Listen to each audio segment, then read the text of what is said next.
शिवम त्यागी, सवाल यह है कि इन 17 सालों में जिस तरीके से आपने भगवा आतंकवाद को की आलोचना की भाई कांग्रेस पार्टी ने, यूपी की सरकार ने इस बहाने हिंदू, सनातन, भगवा आतंकवाद इस तरीके के शब्द इस्तेमाल किए, लेकिन आपने सुना होगा अतीकुर रहमान कह रहे हैं कि इस 17 सालों में दोनों ही मामलों में न्याय नहीं मिला। फैसला तो आया, चाहे वो मुंबई ट्रेन सीरियल ब्लास्ट हो या फिर मालेगांव ब्लास्ट हो, तो इस पर दोनों ही पक्ष, अगर वो मुंबई सीरियल ट्रेन ब्लास्ट के मामले में जश्न मनाते हैं फैसले के बाद, वो भी गलत है, और अगर मालेगांव ब्लास्ट के मामले में आज जो फैसला आया है एनआईए स्पेशल कोर्ट का, उसको भी अगर जीत बताया जाए, तो वो कांग्रेस पार्टी ने साफ तौर पर कहा भी है कि ये फैसला है, इंसाफ नहीं है।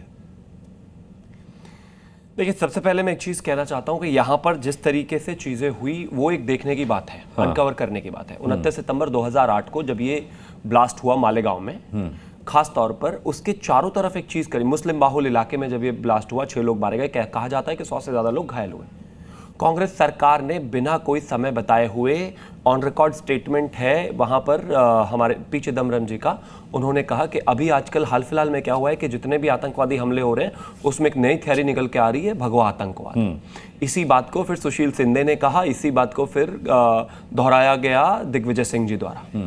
आप मुझे एक चीज बताइए, सारी चीजें सब कुछ था, चार्जशीट करने के बाद भी तमाम चीजों में जो ये थ्योरी गढ़ी गई, आप मुझे एक चीज बताइए, इस देश में इतने ब्लास्ट हुए, प्रयागराज में हुआ, मथुरा में हुआ, बनारस में हुआ, मुंबई में हुआ, समझौता में हुआ, हैदराबाद में हुआ, ये मालेगांव हुआ, कोई आज तक आपने कभी ये कहा है कि इस देश में मुस्लिम आतंकवादी हैं या मुस्लिम आतंकवादी? आप बताइए, आपने कहा क्या? नहीं। आतंकवादी आतंकवादी है, हमने हमेशा ये कहा आतंकवादी है। प्रॉब्लम वो जो एक सेकंड में इस देश के 100 करोड़ हिंदुओं को आतंकवादी बनाकर खड़ा कर देना था, वो जो एक थ्योरी गढ़ी गई। अगर 26/11 वाले मामले में तुकाराम आमले जी ने गोली खाते हुए कसाब को गिरफ्तार नहीं किया होता तो इस देश में हिंदू बच्चे जेल जाते और हिंदुओं को आतंकवादी कहा जाता। मालेगांव में 2014 के बाद, 8 के बाद अब 14 में सरकार बदली, अगर सरकार ना बदलती तो इस देश का हिंदू अपने आप को, अपने बच्चों को आतंकवादी कहलाता और कांग्रेस इस बात को साबित करती। यही तो वो करने की बार बार कोशिश कर रहे थे कि हिंदुओं को हर जगह फ्रेम कर रहे थे। अब आप मुझे एक चीज बताइए, समझौता ब्लास्ट केस में सारी चीजें हुई, यूनाइटेड नेशंस तक ने कहा कि वहां पर एलईटी का जिम्मेदारी है, एलईटी ने वे किया, लेकिन असीमन को गिरफ्तार कर लिया गया, आखिरकार उनको बरी करना पड़ा। एजेंडा क्यों चला? अरे रुको भाई, इनको गोल में प्लीज, अपने समय में सब कुछ फर्जी खबरें फैलाते हुए अरे प्लीज आप इनको रोके ना, मैं इनके बीच में बोला क्या? कोई बोला इनके बीच में? नहीं, ये फर्जी खबरों के मास्टर मत बना करो आकर। एक तो सारा का सारा डिपार्टमेंट ही ऐसा हो गया, ऊपर से लेकर सुप्रिया श्रीनेत से लेकर सारे के सारे फर्जी खबर फैलाते हो। यहां आकर ये कल के बने हुए प्रवक्ता ये भी फर्जी बोल रहे हैं। मैं एक सेकंड में एक डॉक्यूमेंट नहीं निकाल सकता, ये नहीं कर सकता, वो नहीं कर सकता। बोलते क्यों अगर डॉक्यूमेंट नहीं निकाल सकते तो? पहले तैयारी करके आया करोगे किस बात पर बोल रहा है। यहां पर ऐसे ही पकड़ जाओगे हर बार। ये झूठ बोलना बंद करो भाई, ये ऑन कैमरा बेइज्जत होते हो, अच्छा नहीं लगता है। झूठ बंद बोला करो, झूठ बोलने कोई लाभ नहीं। अब आगे आना चाहता हूं मैं, प्लीज, मैं अपना समय बर्बाद नहीं करना चाहता, मेरा निवेदन। उन्होंने जितना इंटरजेक्शन करना था कर दिया, मैं बोल सकता हूं बट लाभ नहीं। भारतीय जनता पार्टी बेइज्जती की बात ना करे। अरे बस करो भाई, बस करो, भगवा आतंकवाद वालों बस करो। और एक और चीज, आज की एक और खबर है, कमलनाथ ने कहा है कि इस केस को लेकर हम जो है आगे हाईकोर्ट जाएंगे। यानी कि कमलनाथ चाहते हैं कि इस देश का हिंदू आतंकवादी ही कहलाया जाए, यानी कि कांग्रेस चाहती है कि इस देश का हिंदू आतंकवादी ही कहलाया जाए, यानी कि इनको हिंदू आतंकवाद अच्छा लगता था।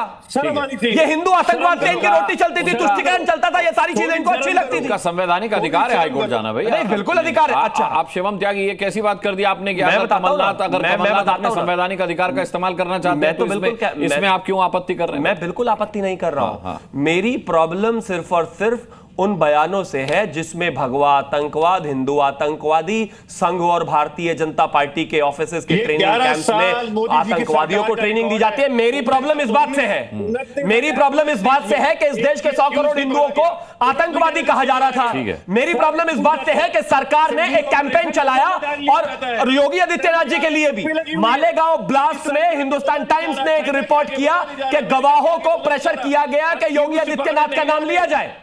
इस देश में जो भी देश के लिए खड़ा हुआ, हिंदुत्व के लिए खड़ा हुआ, आदरणीय प्रधानमंत्री जी को 2002 के फर्जी केस में कराया, आदरणीय गृह मंत्री जी को कराया, आदरणीय योगी आदित्यनाथ जी को प्रेशर करने की कोशिश की। यही तो कर रही है। जो इस देश के लिए खड़ा होता है, जो इस देश के लिए बात करता है, जो हिंदुत्व के लिए बात करते हैं, उसके लिए कांग्रेस विरोध में खड़ी हो जाती है, उसको भगवा आतंकवादी बता देती है। चलिए ठीक है। सोचिए अगर प्रधानमंत्री जी नहीं होते तो कहां होते देश के हिंदू, या वो लड़ी रहे होते वो आतंकवादी कहलाने लगते और ये कहलवाते उस बात को। प्रॉब्लम उस बात से है, जिसको जहां जाना है जाए, इसमें हिंदू नहीं थे, जिसको जहां जाना है जाए। लेकिन सोहेल सच भी बात हमारे यह साथ है हैं। कि हिंदुओं के प्रति जो कांग्रेस की सोच है वो दिखती है, और मैं मानता हूं ये हिस्टोरिक दिन है इस देश में, हिस्टोरिक दिन है। एक नैरेटिव बनाने के लिए पैरेलल भगवा आतंकवाद की जो थ्योरी गढ़ी गई वो कहीं टिकती नहीं और कोर्ट में साबित हो गया है। ठीक है, कार्रवाई हुई उसको ठीक है, मैं आता हूं, मैं बस करो भाई। तो निशांत आनंद जी, भगवा आतंकवादी के विरोधा बोलेंगे, आप भगवा रिपोर्ट में आतंकवाद मिलिट्री आरडीएक्स ढूंढिए, मैं आ रहा हूं आपके पास। मैं रिपोर्ट देखना चाहूंगा, नहीं, फैसले मैंने की वो ढूंढ लिया कॉपी ये। जो आप पढ़कर आए हैं वो आप मंगवा लीजिए। मैं आपको पूरा आधे समय घंटे आज उनका वही काम है। अभी हमारे पास बहुत समय सर, पूरा आधा घंटा है, आप कहीं से मंगवा लीजिए। मैं देखना चाहता हूं मिलिट्री आरडीएक्स। कांग्रेस के प्रवक्ता का कहना है एनआईए स्पेशल कोर्ट ने जो फैसला सुनाया उसमें मिलिट्री आरडीएक्स, जांच रिपोर्ट में भी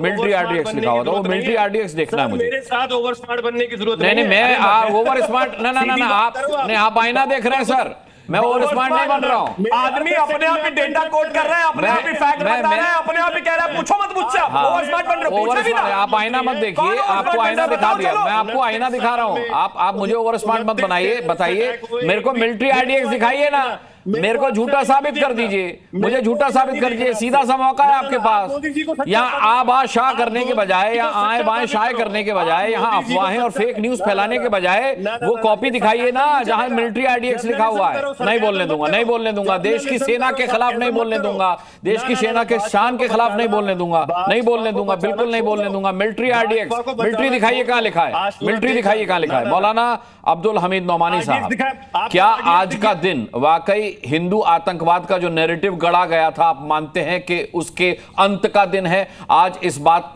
को साफ तौर पर कहा जा सकता है कि भगवा आतंकवाद जैसी कोई थ्योरी नहीं थी जिसे गढ़ा गया? देखिए, ये निर्णय जो है अंतिम नहीं है, लेकिन ये हिंदू आतंकवाद या भगवा आतंकवाद या मुस्लिम आतंकवाद या इस्लामी आतंकवाद, ये सब गलत है ना? जो भी अपराधी है वो अपराधी है, जो भी मतलब कांग्रेस ने गलत कहा था। ये जो है इस तरह जो है कि देखिए, भगवा जो है ना, ये भारत में एक पवित्र बहुत बढ़िया जो है ये प्रतीक है।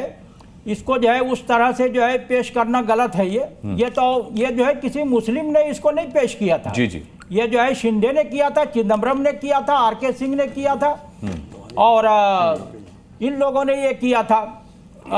तो ये जो है ये मुद्दा जो है अभी जो है इसको अंतिम नहीं कहा जा सकता है। जिस तरह बॉम्बे ट्रेन धमाका है उसके बारे में जो निर्णय आया है उसको भी अंतिम नहीं कह सकते जब तक कि सुप्रीम कोर्ट का जो अंतिम फैसला नहीं आ जाता है अपराधी के रूप में, तब तक जो है किसी को अपराधी मानना है, चाहे वो हिंदू मुस्लिम हो। हिंदू मुस्लिम एंगल से इस तरह के मामले को देखना ही गलत है। इस्लामी आतंकवाद, मुस्लिम आतंकवाद या मौलवी जो है आतंकवाद है, ये जो इस तरह की लोग जो परिभाषा टर्मिनोलॉजी यूज करते हैं ये बिल्कुल गलत है।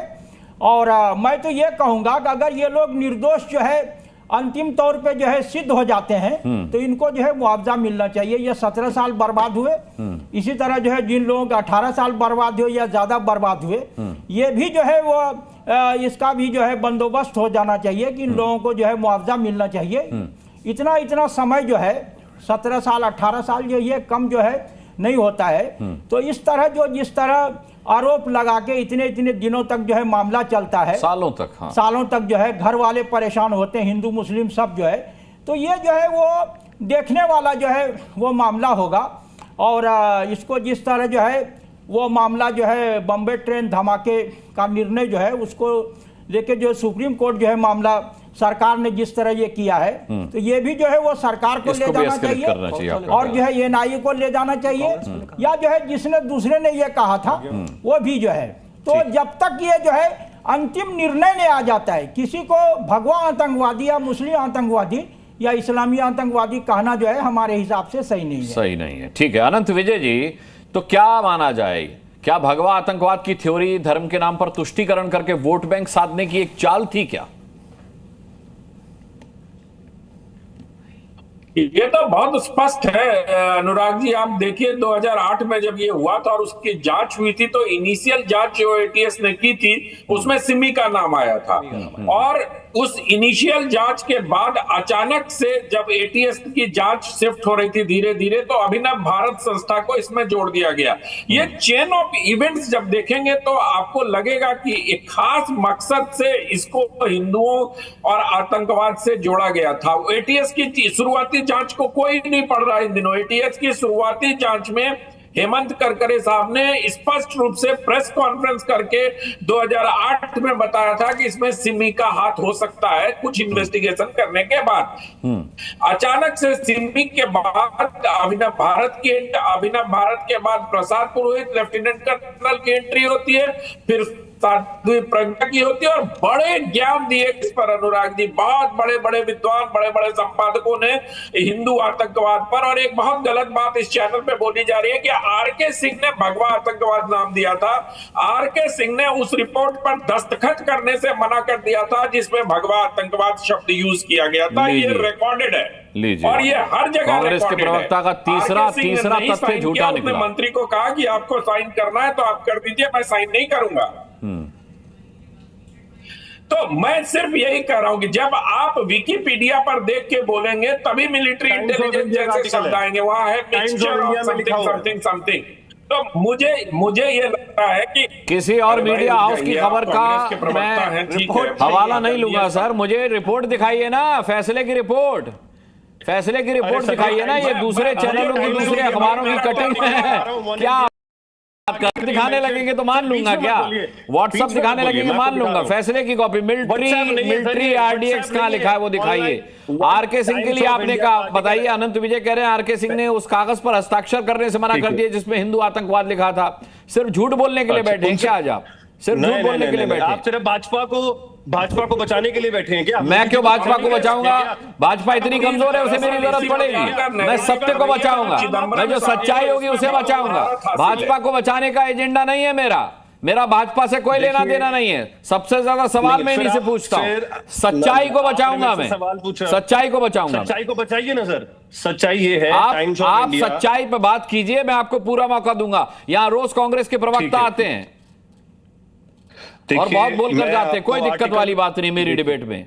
लेकिन आप सच्चाई बोलिए, तथ्य बोलिए, फेक न्यूज मत बोलिए, झूठ मत बोलिए। देखिए झूठ नहीं बोल रहा मैं, आपको टाइम्स ऑफ इंडिया और वन इंडिया के आर्टिकल्स दिखा रहा हूं। आर्टिकल में क्या सर? फैसला दिखाइए ना। देखिए आर्टिकल में क्या? किसी और के आर्टिकल को मैं कैसे सर मानूंगा? एक